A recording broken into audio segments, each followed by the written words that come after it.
Hi everybody, Dan Illman, Matt Bernier at Sunshine Millions Saturday at beautiful Gulfstream Park, and we're going to take a look at the Sunshine Millions Classic. Carded is race number 4. Our coverage is presented by DRF Bets. If you sign up right now for a DRF Bets account, you'll be rewarded with a $200 free bet, no deposit required at drf.com/join by using the promo code FREEBET09. Here's the field for the 9-furlong, $200,000 Sunshine Millions Classic. And the number 5, Mr. Jordan, is the 6-5 morning line favorite. Interestingly enough, Mr. Jordan has been a South Florida mainstay for a very long time for trainer Eddie Pliza, but he's yet to win at Gulfstream. And you know what? He loves Gulfstream West. Absolutely loves that surface. Only 6 miles away. I know. And I'm sure if those connections had their way, this race would be cross town at old GPW. Now, the difference is, I think the real problem for him here, he's probably the best horse in the race, I think, if we're being honest. He's in career form, too, for Eddie Pliza.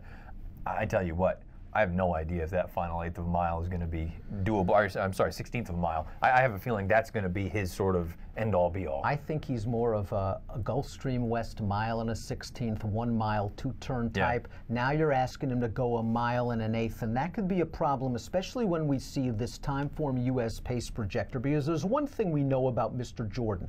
Mr. Jordan, the number 5, really wants to be forward in his races, and I think he's going to get the lead. I kind of disagree. Maybe Jay's way goes. I think Mr. Jordan's going to be sent out there. That's really his best game.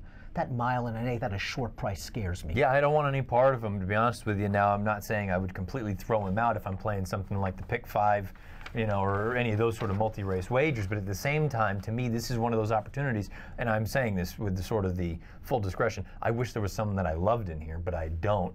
I think you have to consider him, but I also think you have to consider trying to beat him. Really, distance is the key to this race, isn't it? Because a lot of the main contenders, and we saw this in one of the races of the days, the Bay Ridge early at Aqueduct, where maybe a horse, really just wanted the distance a little bit more than her competition. In this race, Jay's Way won at 1 1/16 at Gulfstream last time out, was very game and holding off J Boy's Echo. That one coming off, I think, a little bit of a layoff.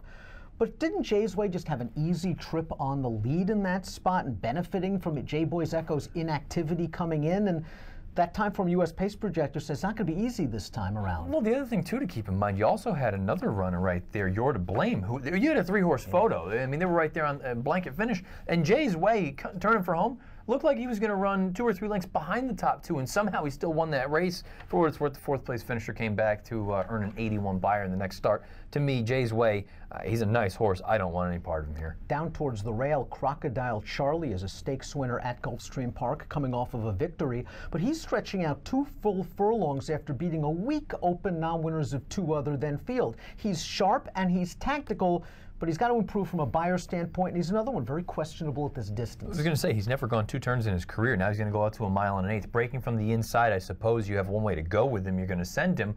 I have no idea what you're going to get, and he's also very slow on figs. Flemish Cap has won 3 out of his last 4 races and 4 out of his last 6, all against weaker competition, but his buyers are slowly trending the right way, and he has won around 2 turns. One of my major concerns, though, is when you look at his running lines, he likes to be close. I don't think he has the gas of the 4, 5, and 6. Yeah, and you have to wonder a little bit. He's never gone this distance before. I know he's done well going 2 turns in the past, but if you think that 1 1/8 might be a bit of a concern, he's going to need to be forwardly placed, I suppose, if you want to look for a positive. Talk Logistics, the 3rd place finisher of that last race, won next out with an 85. We're going to take a look at our top selections for the Sunshine Millions Classic. Matt, there's one thing we know about your horse. He wants 1 1/8.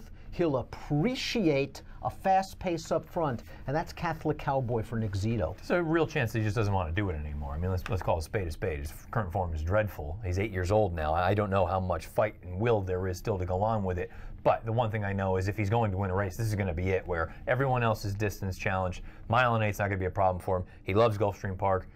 I'll take a shot. Again, it's simply, I wish there was someone else that I liked more so than how much I don't like Mr. Jordan at this 1 1/8. There's not. He's the only one that I would give a flyer to. He's a really interesting horse, though, at 10-1 on the line, because this is a horse we've mentioned. He was third in this race in 2015 and 2016. He only ran twice last year at the age of 7, and the age is getting to be perhaps a problem. But I have a feeling that when Nick Zito finally got him back to the races off an 11-month layoff last year, he circled this race. He got 2 7-furlong races into him, races that are way too short for Catholic Cowboy. Now he's getting an opportunity to stretch out, and because we don't see another lengthy layoff. Yeah, right. I think he's feeling pretty good. He's a real interesting horse, Catholic Cowboy. You've talked me into using him somewhere. You're going 2, 5, and 6. You take 10? Oh, sure, I'd take 10 just as a flyer, but at the same time, from a multi-race standpoint, I would use him, and I kind of have to use Mr. Jordan just simply because I think he's the best horse. Richard the Great's only competed around 2 turns twice. Once he got waxed by Mr. Jordan, but that was at Gulfstream Park West, where Mr. Jordan is like Michael Jordan. In the Harlan's Holiday, last time out, he couldn't pass Mr. Jordan, but you know something? I really like the way he relaxed in the early portion of this race. And I think breaking outside the speeds, the 4 and the 5, allow him to sit a 3-wide trip under Paco. He's going to get every chance to show he can get this distance turning into the stretch. The blinkers, don't really love the blinkers on. Maybe it focuses him a bit more, but I don't want him to speed crazy. I guess that was my only concern with this horse. When all of a sudden I see an equipment change leading into this, and you know that there's already going to be some other pace signed on, he likes to be, you know, a couple lengths off of it. Now all of a sudden, is he going to be lit up like a Christmas tree and want to go on with it? I hope that's not the case, because if it is, I don't think he can win that way. I think he can win sitting just off Mr. Jordan and getting that first run. He's 5-2 on the morning line. Honestly, that's way too light for me. I'm hoping he and Jay's way flip-flop, and he's 7-2. I would consider the 6 Richard the Great at 7-2. Again, Matt's going 2-5-6. I'm going 6-5-4-3 in the $200,000 Sunshine Millions Classic. Again, if you are playing the Sunshine Millions card from home, please consider DRF Bets with its $200 free bet, no deposit required deal. DRF.com/join. Promo code FREEBET09. Approximate post time for race number 4 at Old GP by the Sea, 1:30 Eastern. Good luck.